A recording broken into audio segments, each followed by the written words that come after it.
Mrs. Scott, you say that you decided to give this letter to Logan Swift, despite the fact that his wife asked you for it first? Yes, that was my decision. Why did you favor one parent over the other? Because I believed that Logan Swift would make a better parent for the little boy, and I felt that the truth about the letter should come out, considering its contents.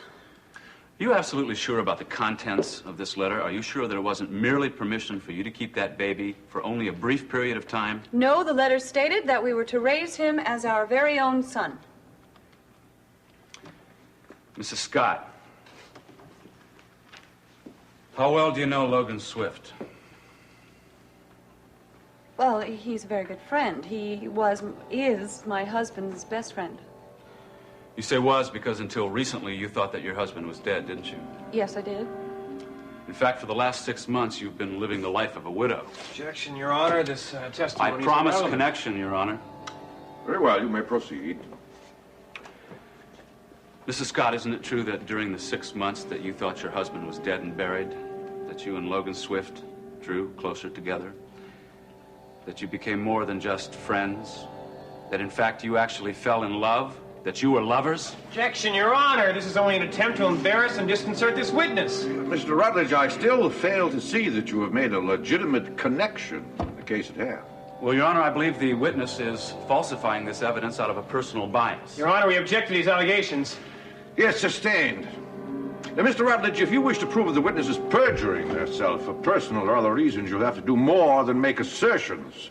That is not the way to impress this court. Excuse me, Your Honor, but I believe I have a right to answer that question. I would like to answer it.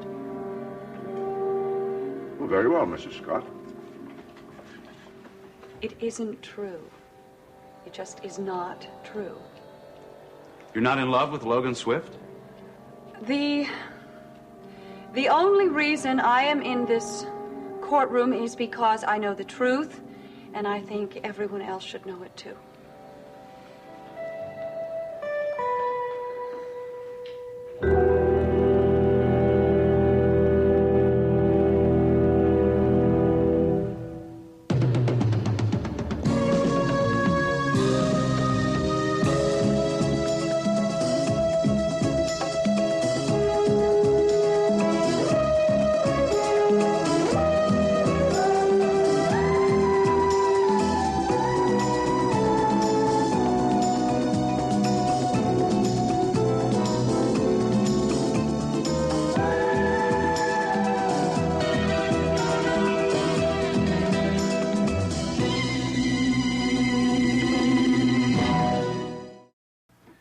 Now, Mrs. Scott, the night that Mrs. Swift left for London, before she boarded the plane, when she came to your home, you said that the baby, Jameson Swift, was already in your home. Is that right? Yes, I had been taking care of him for the past couple of days. You're very fond of that little baby, weren't you? Yes, very fond. Did you have any children of your own then? No. As a matter of fact, your doctor had just told you that you probably never could have children, didn't he? Yes, but the doctors were wrong. I have a little girl. Yes, but at the time, you despaired of ever having a family of your own, and that made you even more attached to little Jamie, didn't it? I suppose so. Did you want to keep him? Yes, of course I did. Yes, you did. In fact, Mrs. Scott, you wanted that very much, didn't you? Why shouldn't I? Mrs. Scott, isn't this the real truth? That you wanted a child of your own so badly that you indulged in a little wishful thinking? That you decided completely on your own that Mrs. Swift had given you that child to keep rather than merely asked you to care for it? No, it was not wishful thinking. Mrs. Swift did give us her son, and she gave us a letter stating that he was ours. Ah, yes, the alleged letter. Look, the letter may not exist now, but I remember what it said. Do you? Word for word? Well, not exactly. It was a long time ago. Well, tell us what you think it said. I, Raven Swift, do hereby give April and Draper Scott the right to raise my son, Jameson Swift, as their very own. It was something like that. Sounds very much like a legal document. Tell me, was Mrs. Swift an attorney? You know she is not, but her husband is. Yes, and your husband is too, isn't he? Yes. Tell me, Mrs. Scott, isn't it just possible that you're imagining this letter the way you wanted it to sound? No. That is what the letter said, despite the fact that I don't remember the exact words. Weren't the exact words more like, I, Raven Swift, do hereby give permission to my friends, Mr. and Mrs. Draper Scott, to care for my baby until my return from abroad. No. Objection, Your Honor. The counsel is putting words in the witness's mouth. I'm going to overrule. If Raven had not thrown that letter off my terrace, it would be here right now as proof. Do you insist that Mrs. Swift deliberately destroyed this document? She threw it away. That's the same thing. Tell me, did she have it in her hand at the time? Yes. Well, then why didn't she simply tear it up? I mean, if she wanted it destroyed, wouldn't that have been the best way? Tear it up, burn it? No. She wanted it to look like an accident. She said that the wind blew it out of her That hand. is a lie. I never said that. Mrs. Swift, we will have no more of these I'm outbursts. sorry, but that woman is lying. If you won't remain silent, I'll have you removed from this courtroom.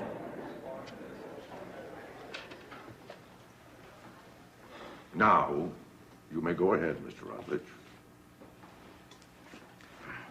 Tell me, Mrs. Scott, was there anybody else who witnessed this extraordinary event? Anyone else who saw Mrs. Swift presumably throw the letter from the terrace? Yes, her husband, Mr. Swift, was there. Oh, well, her husband, yes, and he'll gladly corroborate your story, won't he? Look, I swear to you that the letter did exist, and if you don't believe me, you can ask my own husband. But you just told us that your husband and Mr. Swift were best friends. That doesn't mean he would lie for Mr. Swift. Well, then why hasn't your attorney called him as a witness, too? Objection, Your Honor. We don't need instructions from the opposing counsel as to how to conduct our case. Yes, I'll sustain that objection. Thank you. Mrs. Scott, after Mrs. Swift left for England, after leaving the baby in your care, did your husband give the baby to Mr. Swift? Logan is Jamie's father. He had every right to him. Ah, but he wasn't the legal parent at the time, was He is Jamie's father. How much more legal can you get? Was it your idea to give the baby to him? No, Was it your husband's idea? I suppose it was. Look, when Mr. Swift realized that his wife had no intentions of returning to Monticello and that she had given us Jamie permanently, he was rather justifiably upset. So you just handed the baby over to him? I told you he was entitled to I didn't ask you that. I want to know if you voluntarily agreed to give the baby to Logan Swift. Or maybe it was done against your wishes. I didn't necessarily agree with it at the time. Why not? Very selfish reasons, Mr. Rutledge. I wanted to keep him. Wasn't it because you knew it was wrong? Because you had faithfully promised to keep that baby only until Mrs. Swift returned? No. Wasn't it because you realized you had broken a solemn vow? That you had betrayed a woman who thought you were her friend? Oh, this is ridiculous. Raven Swift doesn't have any friends. That's right. Right now, Raven Swift doesn't seem to have any friends. Not in this courtroom, anyway. Just as she no longer has any family. No more questions, Your Honor. Very well. You may return to your seat, Mrs. Scott.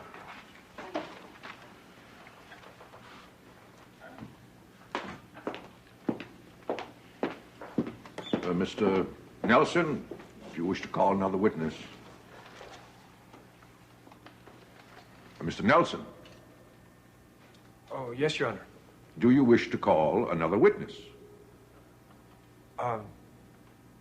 Yes, of course, Your Honor. Your Honor, we'd like to call Detective Deborah Saxon to the stand. Detective Deborah Saxon, please take the stand.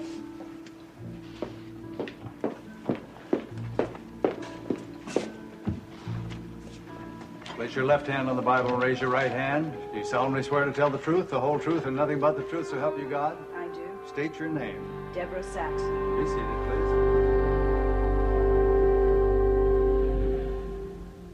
So, when you learned that the baby had been taken from Monticello General unlawfully, what did you do? If it was unlawful, why wasn't Mrs. Swift charged with a crime?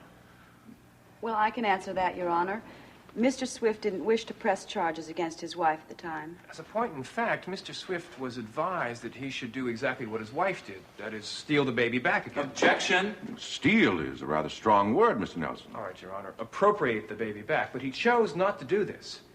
Now, when you found that the baby was taken from the hospital without the father's permission, what did you do? We tried to locate Mrs. Swift and her son. It wasn't very easy because she had already left her hotel and didn't leave a forwarding address. Sounds as if she were expecting someone to come looking for her. I'm sure she was. Well, what did the police have to do in order to find her? Hey, just a moment, Mr. Nelson. I'd like to question this witness. Detective Saxon, was this an official police investigation, or were you acting as a private citizen? Oh, yes, we received a complaint, and it's our job to follow it up. And the complaint came from Mr. Swift, I assume? Yes, sir. I see. You found the missing mother and child, didn't you? Yes, in 10 days. And what happened then? Detective Calvin Stoner and I went to her new apartment. We wanted to question her about her activities and her intentions. And in what condition did you find this new apartment? Well, frankly, it was a mess. The place was dirty. The child looked like he hadn't been changed or cleaned. There was a teenage babysitter there. Objection, Your Honor. Since when do the police investigate welfare conditions? No, I suggest that this is pure prejudice on the part of this witness. Well, there was no investigating to be done. Everything was there in plain sight. The apartment was a mess, and so was the child. Thank you, Detective Saxon. No more questions. Very well. Mr. Ruthlidge. Miss Saxon, you say that you had difficulty locating Mrs. Swift and her son. Do you generally have difficulty finding the addresses of ordinary citizens? No, we don't. Mrs. It was a Swift new did- apartment, you know. Don't you think it's only natural that a new address and phone number might be a little more hard to find? Although, of course, one would think that a trained police officer wouldn't have that difficulty. Mrs. Swift didn't want And us the to mess find that this her. apartment was in. Let me ask you something, Miss Saxon. Did you ever move into a new apartment? Yes, I have. Did you ever see a new apartment that wasn't a mess for the first couple of days? Well, I don't think. And I want to can ask you one compare- more thing, Miss Saxon. Were you aware of a report by Mrs. Benita Thomas about the conditions in Mrs. Swift's apartment? That report Now, occurred don't you after think I... that an experienced welfare worker knows just a little bit more about this kind of thing than a police person? Mr. Rutledge, Thank you, why Miss don't Saxon. No more questions, Your Honor. Very well. You may step down, Miss Saxon.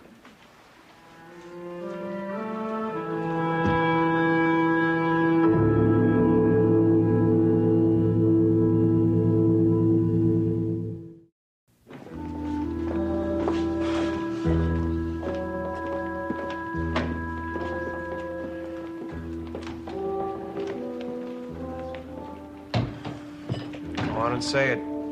I did a lousy job. Well, that's not true, Cliff. Things went about the way I expected they would.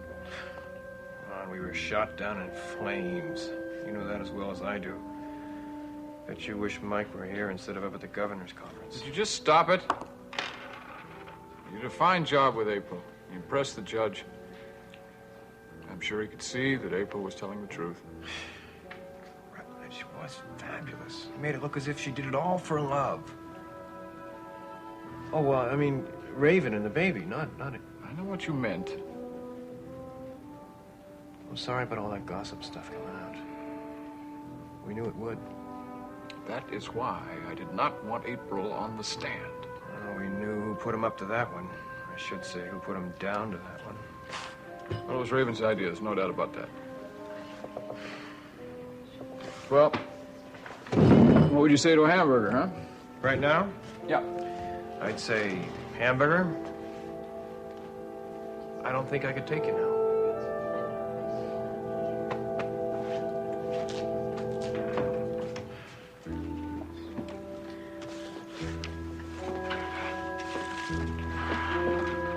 Swift. Do you have a statement for the press? I'm sorry, no, excuse me. I could kill you. Open that door, you coward. If you promise to be a lady. Do you realize what you did?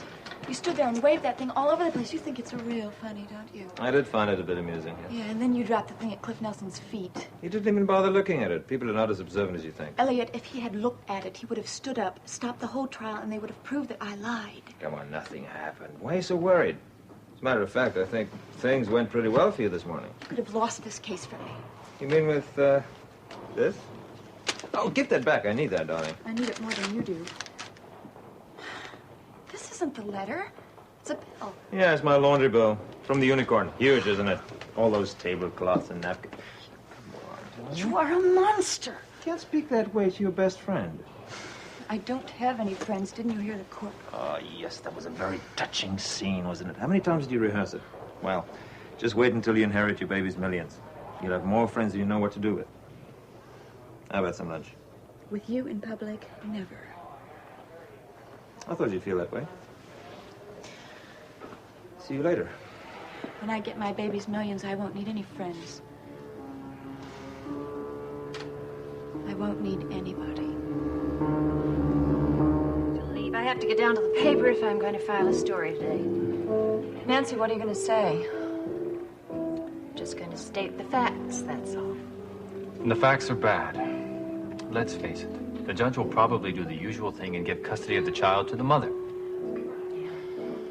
It didn't look as though she'd been proven unfit, did it? Not to me, it didn't. But look, what was it the judge said about awarding custody and sole control? Oh, well, the court insists that the parent who gets custody of the child also have complete control. That way the child only has one day-to-day source of authority. Uh-huh. The authority of a mother like Raven. I wonder what that's worth. Look, this drink is on me. Oh, thank you. Thank you. Bye-bye. Bye-bye. Be careful. Nancy. Hello again. Hello, Deb. Hello again. You can join us for a bit, can't you? Oh, well, I was on my way up. Yeah, just for a minute. Yeah.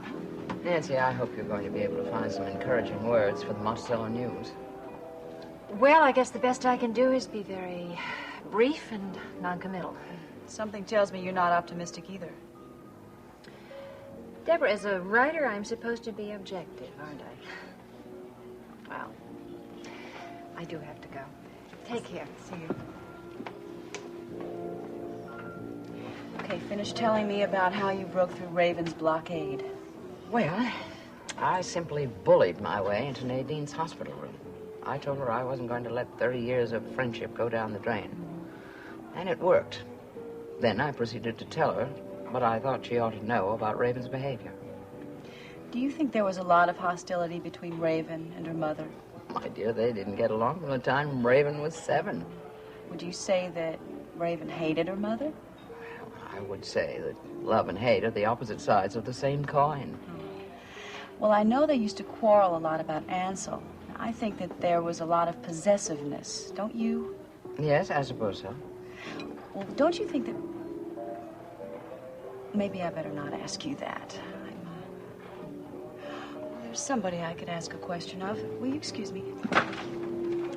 I wanted to slip right through that floor when Raven's attorney started making those accusations about why I was testifying for Logan. Yeah, you knew it might happen. You knew that Raven would pull out all the stops to win. I know, but to say things so blatantly. Come on, try not to dwell on it. April. Hi. Oh, Hi, Deborah. Hello, Draper. I have to ask you a question. Sure. Do you have your father's address or phone number in London? My father's not in London. He's doing some traveling right now. But I'll know more about where he is when he calls me tonight. Oh, he's calling you tonight? Mm-hmm. Oh, great. Well, I have a couple of questions I'd like to ask him. So could I come over this evening? Sure.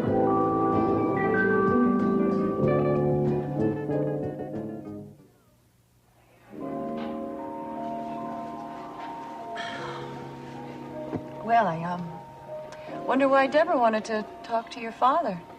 I guess it's about Nadine's accident, huh? Yeah, probably. Here's Logan. He's alone. Logan. Well, hello. Hey, I thought you were eating with Nelson. Yeah, he didn't have much of an appetite. I don't blame him. I don't think I have much one of myself right now. Sit with us, please. Sure, it's okay. Just move this. Thank you.